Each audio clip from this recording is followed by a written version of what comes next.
I just got done talking with the United Way social worker, and I keep asking myself, what is the fastest way to get this information out? And yes, I'm angry. I'm ticked. I'm livid. I'm livid because our social workers don't know what PTSD is. Our veterans don't know what PTSD is. And the whole doggone world doesn't know what PTSD is. And I'm ticked because organizations are taking millions of dollars from people and buying commercial time, which costs how much? Here, Heart and Mission was working 6 days a week with unpaid leaders and have to battle with people like United Way on the CFC, and because people believe that they're doing what they say they're doing, and they're not. I wouldn't even know where to begin on telling you these conversations when you call as a homeless veteran. Try it sometime. That's the work that I'm doing. You call the numbers, and every single one of them refers you to another number. By the time you're done with that, if you didn't have PTSD, which the key word is the S, not the disorder, it's the stressed brain. Because we haven't called it a brain, because social workers aren't trained in the brain, the physiological brain, they probably mostly have, it's not a science course, and the brain is science. It's brain science. It's basic brain science. A trigger is adrenaline. And when someone is stressed, they are triggered, and it runs adrenaline through their body, and their heart rate raises, and they are triggered now, and they are angry. That's it. That's PTSD. It's not a day. The disorder is so they can get paid. The disorder is literally, the therapist says to me, I got to put in something because otherwise I can't get paid. You can't get paid unless it's a negative. So we're all running around with PTSD. So this social worker tells me, after giving me the total runaround and telling me, well, if that's what you want to say, I said, no, ma'am, I'm trying to clarify. So you don't actually, even though I just heard the commercial, that you help homeless veterans, you're going to send me outside of you, and you don't actually give, well, we could put you in a shelter, and then we can get you to the VA. VA doesn't help with what does a homeless veteran need? A house, a home, a place to stay while they get the job and well, we can link you to the VA. Doesn't help with that. So they can get you medication. That's not a house. That's not a home. And then they can get you to HUD-VASH, but that could take up to 8 months. Okay. So, she's saying, I know the shelter isn't ideal. And I'm thinking, but your paycheck every month is enough to house a veteran times 3, because they need first and last months. And so we've got all of these people connecting people to other resources who are just handing out phone numbers, and they're all getting paid the money that could go directly to the veteran for first and last month's rent and deposit. That's what's happening, guys. That's what's happening.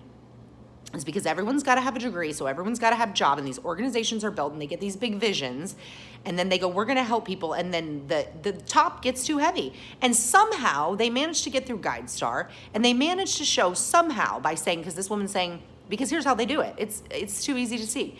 They say, well, this woman she's part of the program because she's a social worker, so she's connecting people to resources. So then they can qualify that under the percentage of amounts, because they have to use a certain percentage to fall under a good standing with GuideStar. They have to use a certain percentage of their money to go directly to the program. So they put this person's job under the program and their paycheck under the program, and then they say it's a program. No, a program is actually doing what you say. Heart and Mission, people out there 6 days, 7 days a week, people online training people giving out information and giving direct resources, direct human resources. And you know what? When we applied for grants, sometimes it was like, well, we don't need a building. We're doing it with people. We're providing. And now I'm thinking all we should have been done is raising funds for homeless veterans, because it's this simple. First, last month's rent and deposit. Get them that for 3 months, then get them time. That gives them time to work on their resumes, to deal with their PTSD, to go to inpatient treatment if they need it, and then to get back on their feet.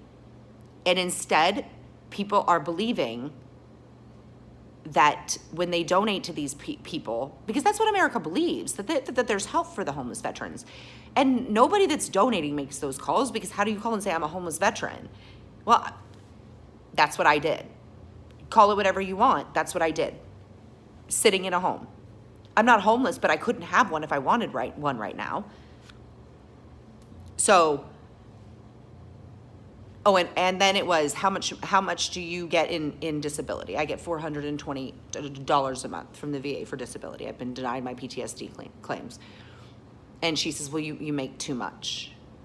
I make for our resources. And then she's spinning around in circles, and I would take her back and I would say, wait, you just told me that you have no direct resources. 10 minutes later, you tell me, well, if you go through all these things and there's no resources, then we do have money on a case-by-case basis, and I determine whether or not that. And I said, wait a minute, ma'am, you do or you don't. You do or you don't have resources for first and last month's rent. And then I make too much. So if a veteran is actually homeless and makes nothing, no, I don't make enough. And so the reasoning behind that was, well, you don't make enough to sustain housing.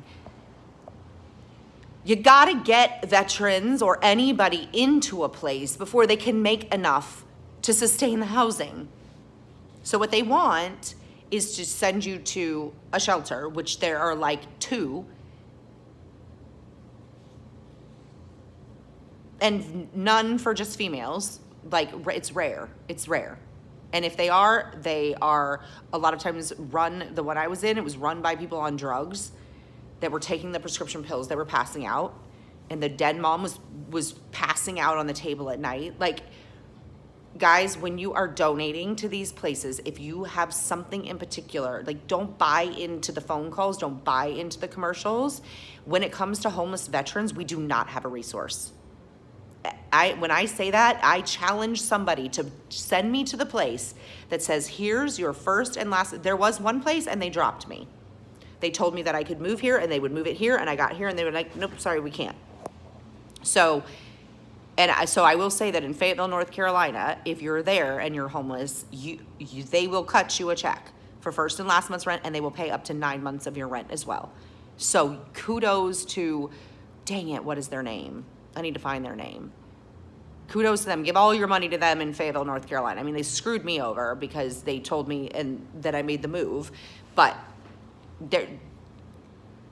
I want to know how the VA says they help homeless veterans, but they don't give first, last month's rents or deposits. Like, guys, veterans don't need a sandwich. They need a home. They need a bedroom, and they need a home. That is what they need. And then they need time at a better than minimum wage job, if they have bills to pay, to save up.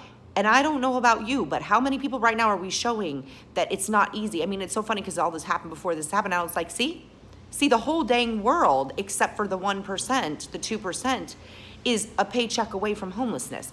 Once you're there, once you're to where you don't have money, and you need first, last, who's saving $3,000 while they're homeless for first, last month's rent and deposits? Like, the average American isn't able to save that in 2-3 months while they're living in their car or on the street. So why do we have homeless people? Because we're not getting them homes. That's it. Because we're not getting them flipping homes. Because we're not understanding that the word homeless means I don't have a place to stay. And I don't have a place to be at peace for long enough to sit for a second, deal with the medical issues that I have. And then while my bills are paid, because stress, that's the key. She's like, no, all veterans don't have PTSD. Look, they may not have the D on the end, but the whole dang world has a stressed brain right now. So you better believe that the majority of veterans, if she knew, I bet if she was to read my education, she'd be like, oh, maybe I do have a little bit of it. It's just nobody wants that label. I don't want it either. It's not a disorder. It's a flippin' result of, or maybe she didn't go to combat. I don't know. But I know that I didn't know what it was. And I know that nobody I know barely is like, whoa, I didn't know that's what it was either. I didn't know that's what it did to my brain and my body. So that's like, it runs the fear chemical of adrenaline, which is a great chemical. It's how we jump off of whatever.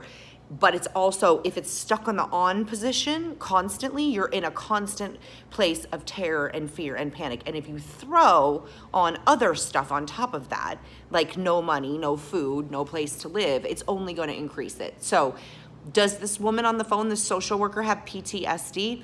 I don't know. I'd ask her to look at at the signs and symptoms of anxiety and depression and say, do you have any of those anywhere in your life? If no, I'd say she's the 2%, because I would say 98% of veterans have some of those signs and symptoms. Or they may have been in a really chill job, or they may have not had sexual trauma in the military, or they may not have had combat trauma. And maybe that makes, but I just think the world doesn't even know what PTSD is. It's a stressed brain. And to sit there and be like, no, I said, every single veteran who's calling you that's homeless has PTSD. No, they don't. You're right. They're homeless, but they're not stressed. Their brain isn't stressed right now. Okay, well, some people it becomes a disorder, some people it doesn't. Because the word disorder, you're hung up on that word. That word was made so people could make money. So it could be categorized in the DSM-V5, and people could write it off on a chart that could go to insurance. Without that, it's just like a wellness professional. That's why we get paid so crappily, but we keep you from going there. The insurance company doesn't pay people to keep you from going to the doctors. If it's not negative, it's not a broken arm, they can't chart it and they can't bill the insurance. So they got to put a bunch of people with disorders. The bottom line is it's a stressed brain. And so the more stress you have in your life, the more you're going to have the signs and symptoms of anxiety and depression. Bottom line, simple, second grade hope math. On the positive side, the hope is there is hope. It just doesn't exist in these organizations. What they need is a giant building with a camp where they're doing music, art, dance, movement, coloring, connecting, farming, eating well, and connecting with each other. And they need to know that they're covered for 3 months. And then they need to be working on their resumes, and they're working on their VA claims together with someone that helps them. And there's an on-site, not just therapist, trauma coach, with all of the tools that help heal the brain, all of the tools, all the created tools, and then all the ones that we have access to that we don't give our veterans or poor people. And that's what they need. And then or people need to stop saying they're helping them. Because the bottom line is we didn't used to have those things. We used to live tribally. We used to take care of our family. We used to take them in and help them out and get them back on their feet. And I promise you would find a pattern there if you looked at a homeless veteran. They don't have that. And the other thing is we just used to let them be, Vietnam, way back, we just let them be homeless and in pain. But the problem is now we have a bunch of people creating organizations that are either fake or they're saying they help. So fine, maybe that's just part of life. Like, what did they do in World War II? Like, you're stressed and you just get on with your life and you get a job and you push through, right? And that's cool. But stop taking money from people that could actually be helping their family. Stop donating to places that don't actually help people get out of homelessness and poverty, that say they do. I don't care what that is. I don't care what 501c3 that says that they do those things. I asked the woman, I'd like a list of the people that you've helped with homelessness, or the numbers or the data. Well, I can't give you that. That's private information. No, it's not private information. You have to be able to show that. You have to be able to at least show data, and you have to show how. How did you help the homeless veteran? Because if you wrote and sent people a note and said, this year we told a bunch of homeless veterans to go call another number, could you please give us X amount of dollars? People might think twice, and they might give a veteran X amount of dollars. Like, we need to make a push for people, the way they did it with waitresses. We need to make a push for people to be like, I am wealthy people and business owners to be like, I am on the hunt for a veteran that is homeless right now. Find me one. And I am going to pay last month's rent and security deposits for them for 3 months so they can get back on their feet. And I'm going to check in on them, and I'm going to mentor them, and I'm going to give them some of my tools, and I'm going to help them find a job. Me and my team, my company, my church, my organization, my youth group, that's what we're going to do for a veteran. If everyone did a veteran, a homeless person, we would eradicate homelessness. 364,000 churches in America. If everyone got one off the streets in that way, we would eradicate homelessness in a year.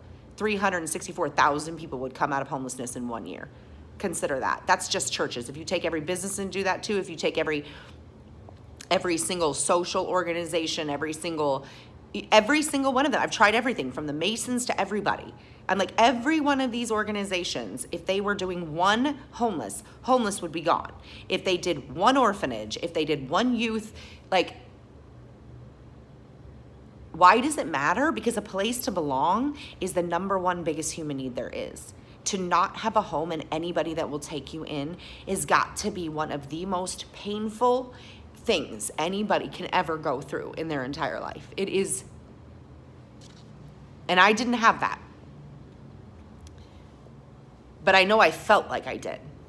And I know their pain. And I know that it is a human need to know. And there are people out there that don't have families that will let them come there.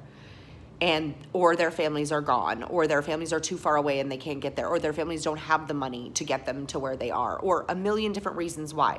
But the basic human need of love and belonging, but belonging to a tribe, that is why Heart on a Mission matters, is because we build places for people to belong, to have a home away from home. And every community needs that. There's hurting people out there. Yes, we have churches, but that's one